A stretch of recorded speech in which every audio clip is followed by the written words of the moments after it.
खींच लिया। गाड़ी चंद इंच के फासले से गुजर गई। महानूर ने चौंक कर सामने देखा। एक लंबा पुरकशिश और संजीदा नौजवान इसके सामने खड़ा था। आप ठीक है? उसने गहरी आवाज में पूछा। महानूर चंद लम्हे उसे देखते रहे। जी शुक्रिया।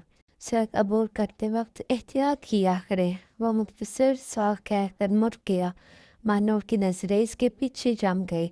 वो पहली बार किसी अजनबी को देखकर यूं बेचैन हुई थी। दूसरी तरफ वो नौजवान अरहाम शाह था। गाड़ी में बैठते ही इसका फोन बाज उठा। सर महल में फिर वही वाकया हुआ है। अरहाम का चेहरा सख्त हो गया। क्या मतलब? रात किसी ने ऊपरी मंजिल की खिड़की में रोशनी देखी है। चंद लम्हों तक खामोशी छाई रही। फिर अरहाम ने आस्था से कहा, लगता है किसी को सच जानने की जल्दी है। उसी रात महानूर घर वापस आई तो उसने दरवाजे के सामने पुराना लिफाफा पड़ा देखा। उस पर सिर्फ एक जुमला लिखा था, अगर जिंदा रहना चाहती हो तो नूर महल से दूर रहना। महानूर के हाथ कांप गए। वो हैरान थी क्योंकि इसने अपनी जिंदगी में कभी नूर महल का नाम तक नहीं सुना था। मगर इससे नहीं मालूम था कि यही नाम जल्द इसकी किस्मत, इसकी मोहब्बत और इसकी ज़िंदगी का सबसे बड़ा राज बनने वाला है। माजी का पहला दरवाज़ा। रात के साय में महानूर अपने कमरे में बैठी इस पर असरार लिफाफे को बार बार देख रही थी।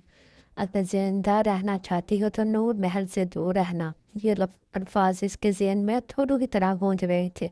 आखिर कौन था जो इसको धमकी दे रहा था, और नूर महल से इसका क्या ताल्लुक था? वो इन्हीं सोच में गुम थी कि दरवाजे पर दस्तक हुई। महानूर सोई नहीं अभी तक। इसकी माँ साइमा का वार से थी, अम्मी आ रही हूँ। साइमा कमरे में दाखिल हुई थी। इसके चेहरे पर परेशानी नुमाया थी। क्या बात है, तुम परेशान लग रही हो? महानूर ने कुछ लम्हे सोचा, फिर लिफाफा माँ के सामने रख दिया।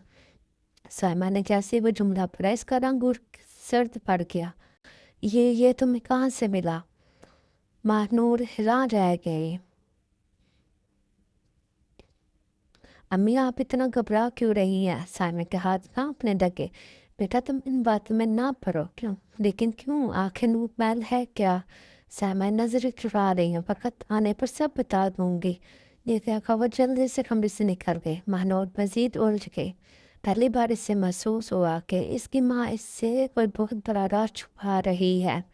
इधर अरहाम शाह अपनी गाड़ी में बैठा नूर महल की तरफ जा रहा था। बारिश भी